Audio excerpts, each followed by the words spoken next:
नमस्कार, जय हिंद दोस्तों। जैसा कि आपको पता है कि G20 शिखर सम्मेलन नई दिल्ली में शुरू हो चुका है। हमारे जो मेहमान हैं G20 के, वो धीरे धीरे भारत में आ चुके हैं और कुछ जो है आने वाले हैं। तो आज हम आपको बताएंगे कि आखिर G20 शिखर सम्मेलन क्या है, इसे शिखर सम्मेलन क्यों कहा जाता है, और G में जो 20 है, G20 इसका क्या मतलब है। बेसिकली जो G20 है, G20 का जो मतलब है, G का मतलब है समूह और 20 का मतलब है 20, यानी कि एक ऐसा समूह जिसमें 20 देश शामिल हों। इस 20 देश में 19 राष्ट्र और एक यूरोपीय यूनियन शामिल है। इसको मिलाकर के बोलते हैं G20। इसका बेसिकली हर साल प्रत्येक वर्ष इसका एक शिखर सम्मेलन होता है। शिखर सम्मेलन का मतलब है कि इस सम्मेलन में जो राष्ट्रों के जो अध्यक्ष हैं या राष्ट्रों के जो प्रमुख हैं वो इसमें भाग लेते हैं, इसलिए इसे शिखर सम्मेलन कहते हैं। ये प्रत्येक वर्ष होता है। और आपको पता है कि इससे पहले इंडोनेशिया के बाली शहर में हुआ था, और 2023 में भारत की नई दिल्ली में हो रहा है, और 2024 में ब्राज़ील में होगा।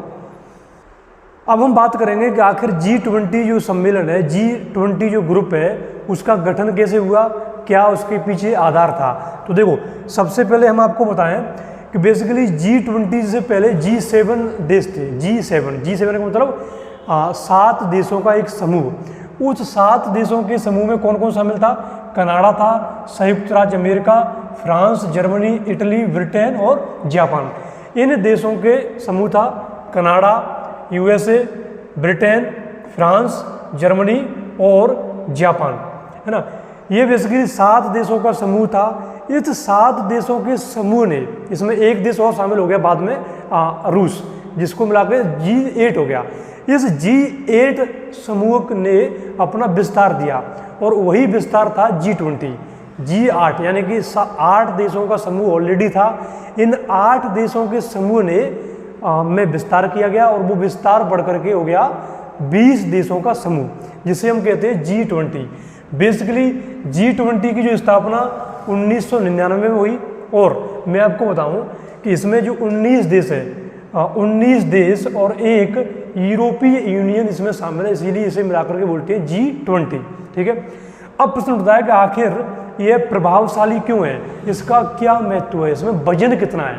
तो देखो, बेसिकली अगर G20 समूह की हम बात करें, मैंने आपको बताया कि G20 20 देशों का समूह। इस देश अगर इसकी हम बात करें तो इसमें 65% आबादी है। टोटल विश्व की 65% आबादी का इसमें प्रतिनिधित्व है। ठीक है। और 80% जो है GDP, पूरे विश्व की टोटल GDP का 80% जो है ये 20 देश कहीं ना कहीं भागीदार हैं। 20 देश प्रतिनिधित्व करते हैं, और साथ में 75% जो टोटल व्यापार है, कुल व्यापार का 75% जो व्यापार है वो इन्हीं देशों के माध्यम से होता है। इसलिए हम समझ सकते हैं कि ये जो ग्रुप 20 है, G20 है, ये कितना महत्वपूर्ण है, अपने आप में ये कितना वजनीय है, कितना शक्तिशाली है। फिर G20 जो समूह है उसमें कितने सदस्य शामिल हैं और कौन कौन से हैं, उनका नाम क्या है। देखो, अगर हम महाद्वीप वाइज बात करें, अभी हमने बताया G20 20 देशों का समूह, तो बेसिकली इसमें कौन कौन शामिल है। तो सबसे पहले हम महाद्वीप वाइज बात करें, लगभग इसमें पूरी दुनिया के जो 7 महाद्वीप हैं, उन 7 महाद्वीप में से 1, 2, 3 सदस्य जो है इसमें शामिल हैं। तो सबसे पहले हम बात करेंगे अमेरिका की। देखो, अमेरिका जो उत्तरी अमेरिका जो महाद्वीप है, इसमें से 3 देश हैं। कौन कौन से? कनाडा, USA और मैक्सिको।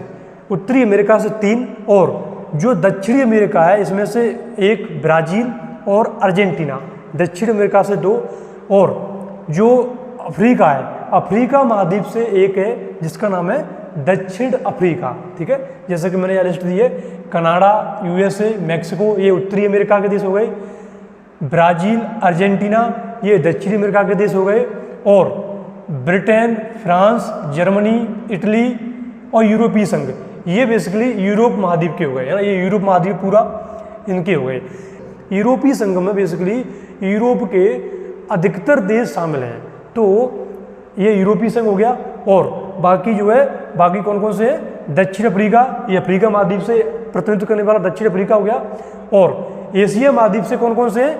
एशिया महाद्वीप से रूस, तुर्की, सऊदी अरब, चाइना, भारत, जापान, दक्षिण कोरिया, इंडोनेशिया, है ना। जैसा कि यहाँ मैंने आपको बताया कि जो एशिया महाद्वीप से आपका कौन कौन है, रूस हो गया, तुर्की हो गया, रूस हो गया, सऊदी अरेबिया हो गया, चाइना हो गया, भारत हो गया, जापान हो गया, साउथ कोरिया और आपका जो है इंडोनेशिया। ये बेसिकली एशिया महाद्वीप से।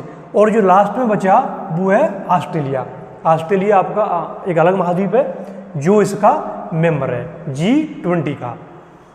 जो पहला शिखर सम्मेलन था, देखो इसकी बेसिकली स्थापना होती है 1999 में, लेकिन 1999 से लेके 2008 तक इसमें राष्ट्राध्यक्ष भाग नहीं लेते थे। जो इसमें भाग लेते थे वो देशों के वित्त मंत्री और गवर्नर, जो रिजर्व बैंक होती है, जो केंद्रीय बैंक होती है, उनके गवर्नर, वो बेसिकली इसमें भाग लेते थे। लेकिन 2008 में एक आर्थिक मंदी आती है, वैश्विक मंदी आती है, तो उसके बाद कहीं ना कहीं समझा गया कि क्यों ना ये जो शिखर सम्मेलन है, ये जो G20 है, इसमें थोड़ा सा वजन डाला जाए। वजन कैसे? अब इसमें जो है हर साल इसका एक शिखर सम्मेलन होगा। शिखर सम्मेलन का मतलब है कि जो राष्ट्राध्यक्ष है वो इसमें शामिल होंगे, जिससे कि आर्थिक मंदी न हो। क्यों? क्योंकि बेसिकली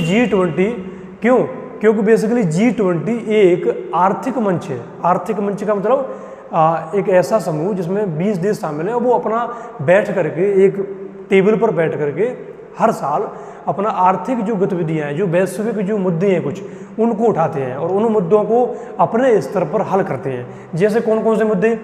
इसका जो पहला शिखर सम्मेलन नवंबर 2008 में कहाँ हुआ था? अमेरिका में हुआ था, ठीक है। और इसमें जो मुद्दे उठाए जाते हैं वो कौन कौन से होते हैं? देखो, आतंकवाद, मानव तस्करी और ग्लोबल वार्मिंग, ये बेसिकली जो मुद्दे होते हैं वो इसमें उठाए जाते हैं। और क्योंकि ये एक अगर देखा जाए तो ये सबसे बड़ा एक प्रतिनिधित्व करने वाला समूह है, कहीं ना कहीं अनौपचारिक समूह है, तो हम कह सकते हैं कि इसमें और भी मुद्दे जैसे कि स्वास्थ्य का, शिक्षा का, है ना, पर्यावरण का, भूखमरी का, ये ऐसे मुद्दे जो कहीं ना कहीं गरीब देशों को प्रभावित करते हैं, ऐसे मुद्दों को इसमें उठाया जाता है, ठीक है। अब प्रश्न उठता है कि आखिर जो अध्यक्ष होता है, क्योंकि देखो जो G20 है बेसिकली ये एक अनौपचारिक संगठन है, आर्थिक अनौपचारिक संगठन है, इसका कोई मुख्यालय नहीं है। जैसे कि दूसरे संगठन होते हैं लाइक ब्रिक्स हो गया, आपका जो है सार्क हो गया, आसियान हो गया, इनके अपने अलग अलग मुख्यालय होते हैं, सचिवालय होते हैं। लेकिन G20 एक ऐसा संगठन है, इसका कोई मुख्यालय नहीं है, कोई सचिवालय नहीं है, कोई इसका एक हेड ऑफिस नहीं है। तो अब प्रश्न उठता है कि इसका जो अध्यक्ष होगा, कि आखिर जो शिखर सम्मेलन अगला कहाँ होगा, इसका निर्धारण कैसे होता है? तो देखो इसका जो निर्धारण होता है वो होता है वो ट्रोइका के द्वारा होता है। ट्रोइका क्या होती है? ट्रोइका में बेसिकली 3 देश शामिल होते हैं। कौन कौन से? इसमें एक तो वो देश शामिल होता है जिसके यहाँ पहले सम्मेलन हुआ। इसका मतलब हुआ कि जैसे आपको बताया कि अभी हो रहा है कहाँ? भारत में, और इससे पहले क्या हुआ? इंडोनेशिया में। तो अभी जो ट्रोइका होगी इसमें 3 देश कौन कौन से होंगे? यानी कि 2022 में जहाँ सम्मेलन हुआ इंडोनेशिया, तो इंडोनेशिया इसका सदस्य होगा। वर्तमान में कहाँ हो रहा है? भारत, तो भारत इसका सदस्य होगा। और अब 2024 में कहाँ होगा? 2024 में होगा ब्राज़ील। तो बेसिकली ये 3 देश जो है इस ट्रोइका के सदस्य होते हैं और ये निर्धारित करते हैं कि आने वाला जो शिखर सम्मेलन वो किस देश में होगा। और मैं आपको बताऊं कि बेसिकली जैसा कि मैंने आपको बताया कि यहाँ सचिवालय नहीं होता, संघ कोई इसका हेड ऑफिस नहीं होता।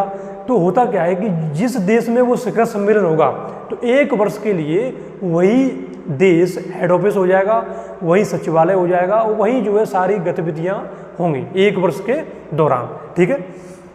भारत में G20 की अध्यक्षता को लेके अगर हम बात करें तो ये जो 2 भाई साहब आपको दिख रहे हैं बीच पीछे, ये शामिल नहीं हो रहे।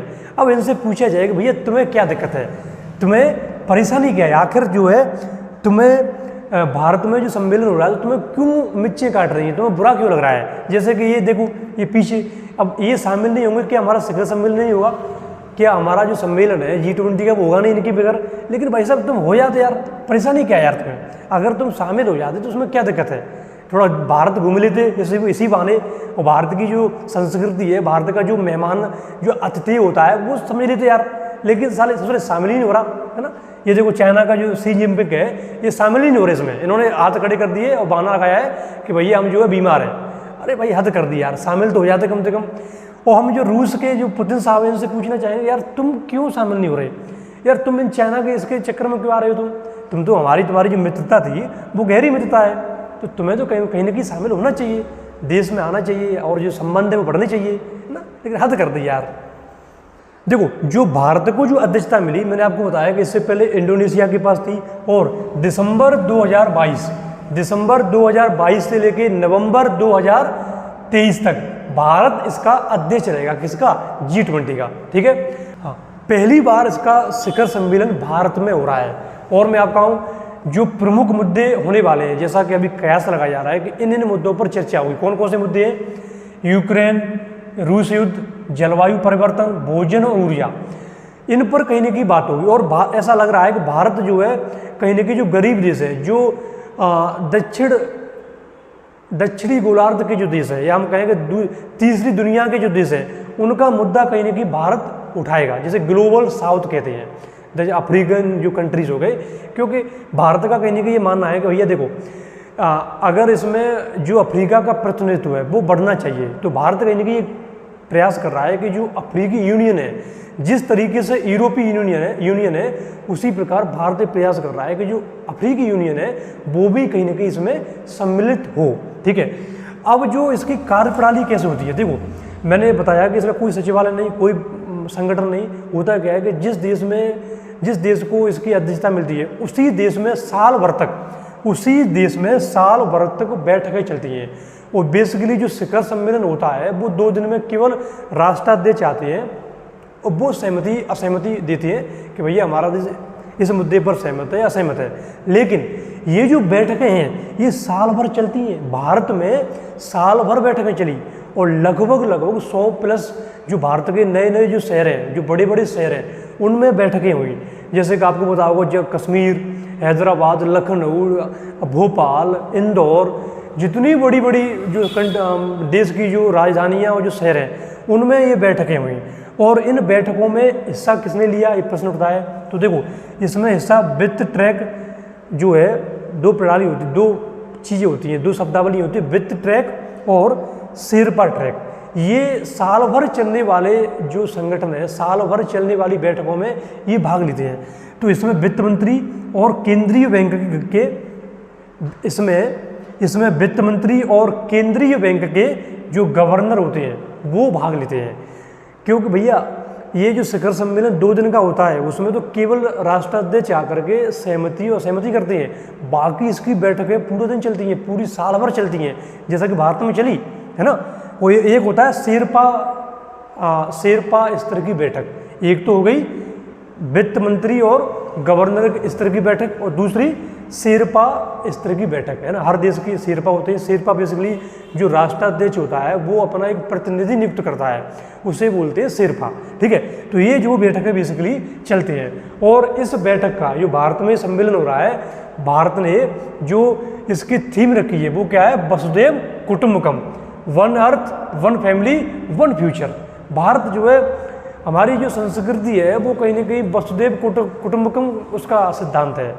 पूरी पृथ्वी हमारा परिवार है, जो हम काम करेंगे मिलकर काम करेंगे, वो सबके लिए काम करेंगे, चाहे गरीब देश हो, चाहे अमीर देश हो, चाहे भूखमरी से ग्रसित देश हो, आतंकवाद हो, उन सब के लिए हम काम करेंगे। ये भारत का ध्येय है।